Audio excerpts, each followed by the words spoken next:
Hey guys, it's Charles Osterlin here with Liquid Blue Cabarete in Cabarete, Dominican Republic. And today is gonna be a mix of story time slash education, in the sense that this weekend was the first time in a long time that something went wrong, let's say. And what went wrong was that we had, it's hard to imagine maybe here unless you've seen some other videos, but right behind me we had waves around 1 meter to 2 meters, almost around head high, that were coming through in the outer reef. Right now the outer reef is completely flat, but we had some waves coming through. We had amazing wind. I'm around 175 pounds. That's around 78 kilos roughly, I believe, or 75. And I was on a 3.5 wing. So you can imagine on a sinker board, on a 33-liter sinker board. So super windy, around 25, 28, 29, gusting 29 knots. And legendary conditions. So everything was going fine, riding waves as always, having a blast. And it was almost one of those times where you're like, I'm gonna go in now, but after this one more wave. And I decided to go back out, take my last wave, and I fell, nothing unusual. And then I'm just sitting there. And as I'm sitting there, unfortunately I don't have any footage about this, but I see waves coming, and there's a technique that maybe we'll make a video later on about how to handle shore break, or not shore break, but reef break scenarios where you fall in the middle of a bunch of waves and then you got to get going again. But essentially, I'm there sitting, waiting for the right time to get up and going. And I see a wave breaking pretty far away, but the white water's coming. I'm like, all right, normal white water, maybe a foot or two of white water. So I'm just sitting on my board. I grab my wing, and I just raise it above me. I'll do it just so you get an idea.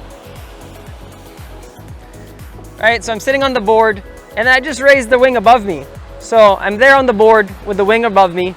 I see the wave coming, and as the wave is coming, I brace for impact. So I sort of try to throw my body into the wave to sort of help balance myself, essentially. If I just let the wave take me, I'm gonna flip over completely.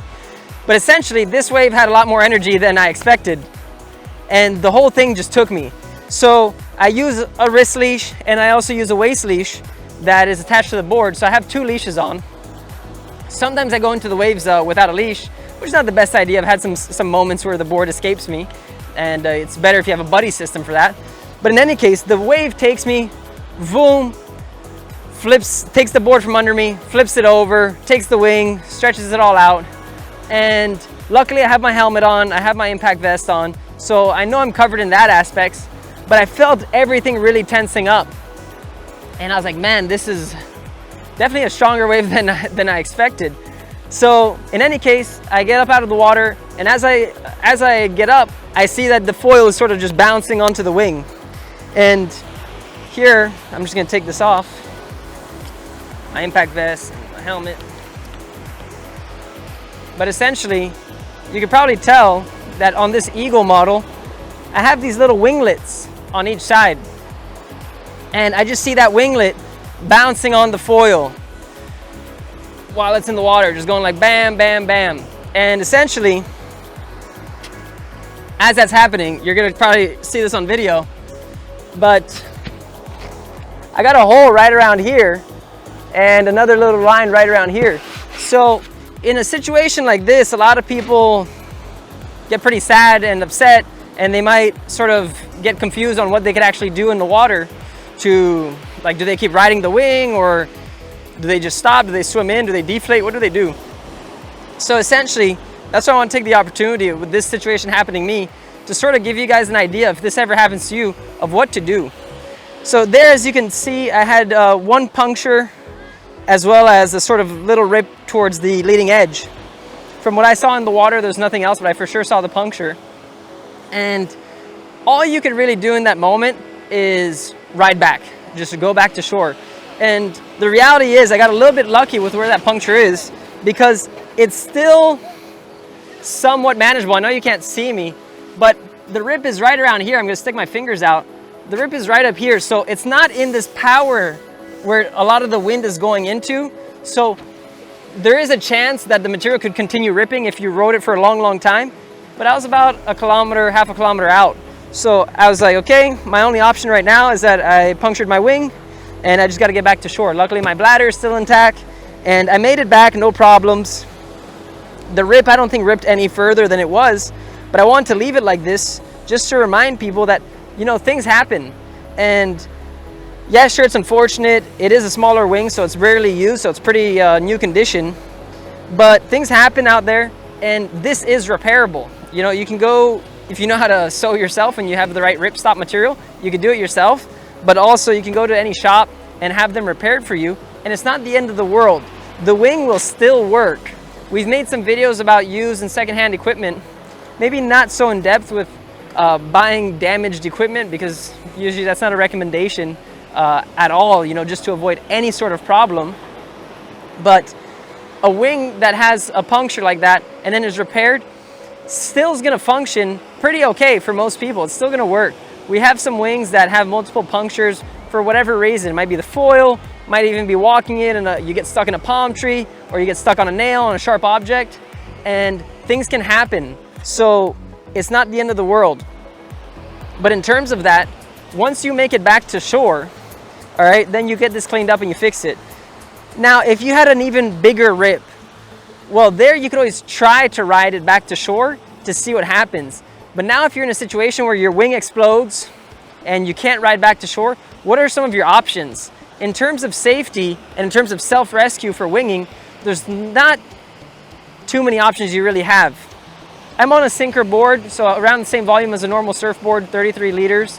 A board like this, I'll be able to get onto my stomach, you know, fold my wing up if it's exploded, let's say, wrap it with my waist leash, for example, or with a surf leash, however you want, put it under my chest and just paddle my way back to shore and take my time. Most people are riding bigger boards, so in reality, the paddle is going to be a lot easier than when you're riding a sinker board. But in any case with that, if you have a wing, but let's say you lost your board in a situation where you're riding without a board, what can you actually do? Can you actually self-rescue with this? And the answer is yes.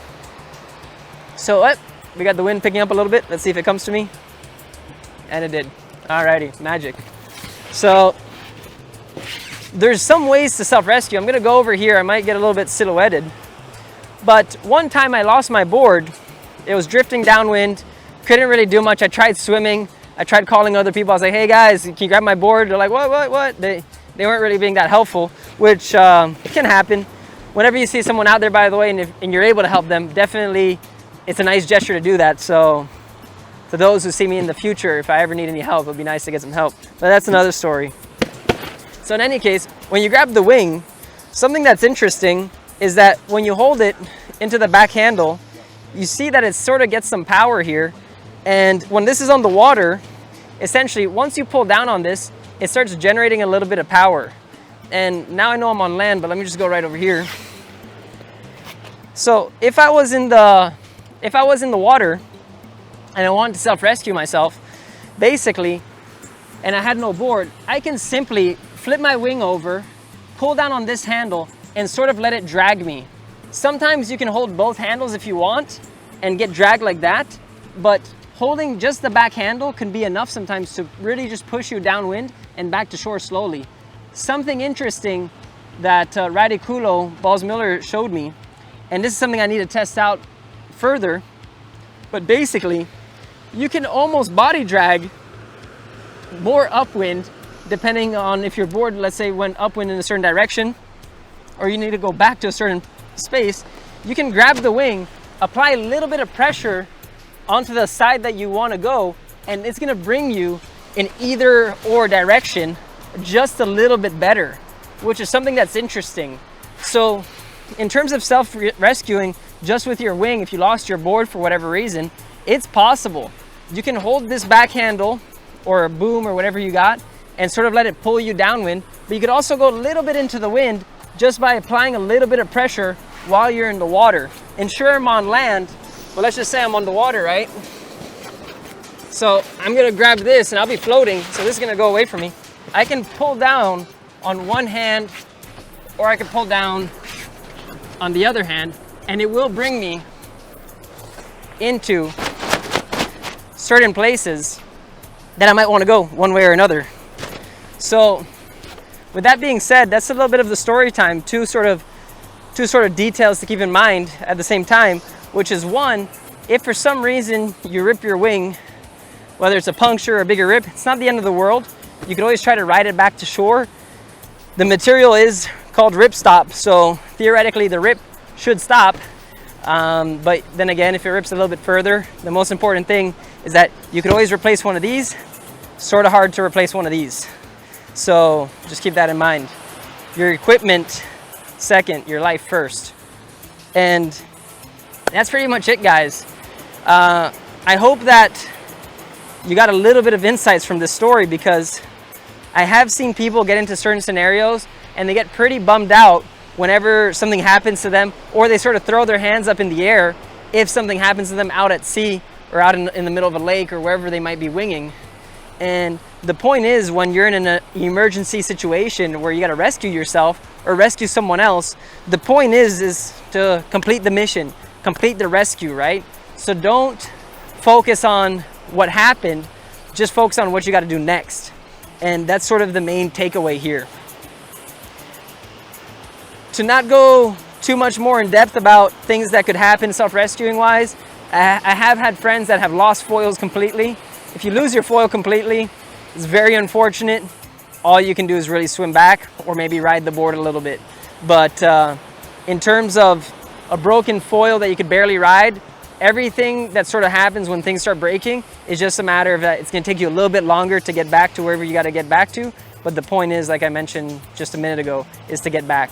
So without anything else really to be said about this story, the wing will be repaired. I'm all good. The helmet and the impact vest for sure helped out, because that board was flying all over the place.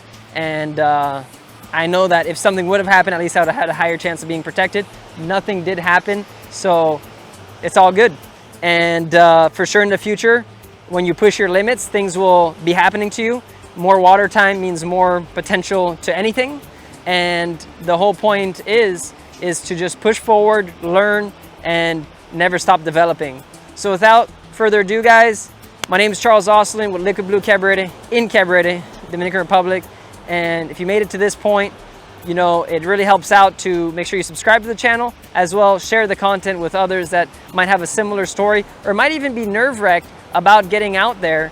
And they must realize that, yeah, sure, things can happen to them, whether they're surfing, whether they're kiting, whether they're bicycling, whether they're walking outside their house, but you got to live life, you got to have fun, and you got to push your limits. So push forward, guys, and I'll leave you with a view of a light wind day and a guy trying to get foiling. There is a foiling cup coming up this week in Cabarete, Dominican Republic, so it's going to be interesting. And there he goes. Light wind foil machine with the cruise ship in the background. What a beautiful day.